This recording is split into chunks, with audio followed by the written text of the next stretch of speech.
Aqua రైతు సోదరులందరికీ నమస్కారం. ఇదే మొదటిసారి మన ఛానల్ విజిట్ చేస్తుంటే తప్పకుండా మన ఛానల్ని సబ్స్క్రైబ్ చేసుకోండి. ఇంకా గత వీడియోలో నేను పీతలలో మొప్పలలో వచ్చే వ్యాధులు కొన్నిటిని తెలియపరిచాను. దానికి కంటిన్యూషన్గా ఈ వీడియో చేస్తున్నాను. గత వీడియోలో నేను మొప్పలలో పీతలలో పాకుడు వ్యాధి, మొప్పల మీద వచ్చే పాకుడు వ్యాధి, అలాగే మొప్పలు రంగు మారడం వంటి కొన్ని వ్యాధుల గురించి తెలియపరిచాను. అయితే దాన్ని కంటిన్యూస్గా ఈ వీడియో చేస్తున్నాను. ఒకవేళ ఆ వీడియో చూడకపోతే కింద డిస్క్రిప్షన్లో ఇస్తున్నాను, మీరు క్లిక్ చేసి ఆ వీడియో చూడండి. ఆ తర్వాత ఈ వీడియో పూర్తిగా మీకు అర్థమవుతుంది. అలాగే ఈ యొక్క వీడియోలో ఇంకా మొప్పల మీద వచ్చే వ్యాధులు, వాటి నివారణ చూద్దాము. పీతలలో వచ్చే మొప్ప కొరుకుడు. పీతల మొప్పల మీద కొన్ని పరాన్నజీవులు చేరి వాటిని అంటిపెట్టుకుని ఉంటూ వాటిని కొరికివేయడం వల్ల పీతల మొప్పలు క్షీణిస్తాయి.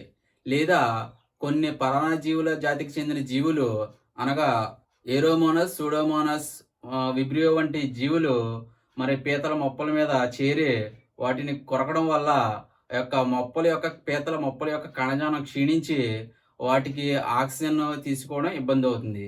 ఈ యొక్క జీవులు ప్రతికూల వాతావరణంలో కూడా ఈ యొక్క మొప్పలను చేరి వాటిని కొరికి ధ్వంసం చేస్తూ ఉంటాయి.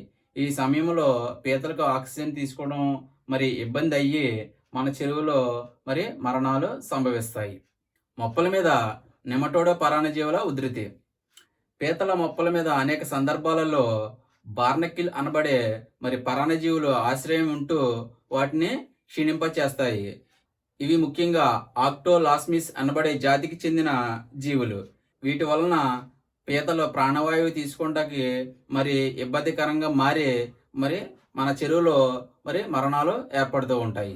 మొప్పలలో ఏర్పడే ఏలికపాములు. పీతలలో సహజంగా 90% వరకు పీతలలో పరాన్నజీవికి చెందిన ఈ యొక్క ఏలికపాములు లేదా నుసిపురుగులు వంటివి ఆశ్రయంగా ఏర్పరచుకుని ఉంటూ ఉంటాయి. ఇవి మొప్పలలో ఉంటూ వాటిని పూర్తిగా క్షీణింపచేసి పీతలు శ్వాసక్రియ జరపడానికి వీలు లేకుండా చేయడం వల్ల ఇవి పీతలు అనేవి మరణాలు సంభవించడం జరుగుతుంది. అయితే పీతలలో ఇంతవరకు మొప్పలలో వచ్చే వ్యాధులు లేదా సమస్యల గురించి తెలియపరిచాను. వీటికి ఇప్పుడు చికిత్స లేదా నివారణ చూద్దాము. పీతలను సాగు చేసే రైతులు పంటకు విరామం ఇవ్వవలసి ఉంటుంది. పంటకు ఖాళీ సమయంలో ఒకసారి చెరువును పూర్తిగా ఎండబెట్టడం మంచిది. అదేవిధంగా మన యొక్క చెరువు పిహెచ్ని బట్టి ఏదైతే నేల పిహెచ్ని బట్టి ఎకరానికి 25 కేజీలు సున్నం ఇచ్చుకోవటం మంచిది.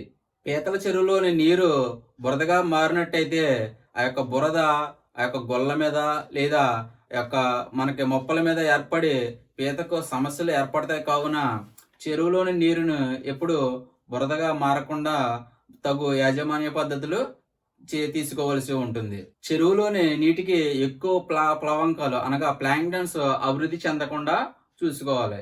ఎందువల్లంటే చెరువులో ప్లాంక్టన్స్ పెరిగి పాచి అనేది పీతల గుల్లల మీద ఏర్పడి గుల్ల కొట్టడానికి ఇబ్బంది అయ్యి మనకి చెరువులోని పీత ఎదుగుదలకు సమస్యగా ఏర్పడుతుంది. కావున ప్లవంకాలు అభివృద్ధి చెందకుండా నీటిలో ఎక్కువ ఫ్రెష్ వాటర్ ఉండే విధంగా మన చెరువులో చూసుకోవాల్సి ఉంటుంది. పీతల సాగు చేసే రైతులు ఎక్కువ తీర ప్రాంతాల్లోనే సాగు చేస్తారు. కావున సముద్రపు ఆటుపోట్లకు అనుగుణంగా నీటిని మన చెరువులో నీటిని మార్పిడి చేయడం వల్ల ప్లవంకాలు అభివృద్ధి చెందకుండా, అలాగే చెరువు నీరు బురదగా మారకుండా మనకి పీతకి ఏదైతే అనువుగా ఉండవలసిన నీరు దానికి మన చెరువులో ఉండడం జరుగుతుంది. ముఖ్యంగా చెరువులో నీరు అంటే మన చెరువులో ఏదైతే నీరున్నాయో ఆ నీరు 20 నుంచి మినిమం 20 నుంచి 25 పీపీటీలు అనగా ఉప్పు శాతం 20 నుంచి 25 ఉండే విధంగా చూసుకోవాల్సి ఉంటుంది.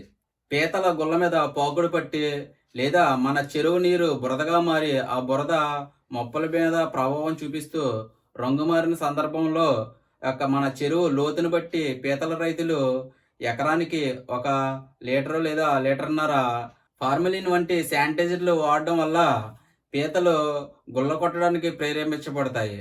అదేవిధంగా ఏదైతే గుల్ల మీద పాకుడు కూడా తొలగిపోయే అవకాశం ఉంటుంది.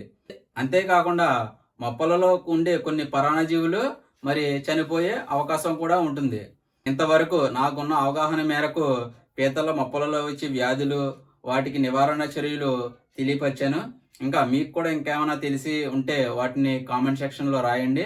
అలాగే ఇలాంటి మంచి వీడియోలు, రైతులకి ఉపయోగపడే వీడియోలు అందిస్తున్న నాకు సపోర్టుగా మన ఛానల్‌ని సబ్స్క్రైబ్ చేసుకొని, ఈ వీడియోని అందరికీ షేర్ చేయండి. అలాగే మీరు నన్ను సపోర్ట్ చేయాలనుకుంటే మన వద్ద చేపలు లేదా రొయ్యలకు సంబంధించిన మినరల్స్, ప్రోబయోటిక్స్ వంటి ఉత్పత్తులు అందుబాటులో ఉంటాయి. అవి మీకు కావాలంటే వీడియోలో కనపడుతున్న నంబర్‌కి కాల్ చేస్తే లేదా వాట్సాప్ చేసినా మరి ట్రాన్స్‌పోర్ట్‌తో సహా మీ యొక్క చెరువుల వద్దకు నేను వాటిని పంపిస్తాను. ఈ విధంగా నన్ను సపోర్ట్ చేయొచ్చు. ఓకే. Thank you.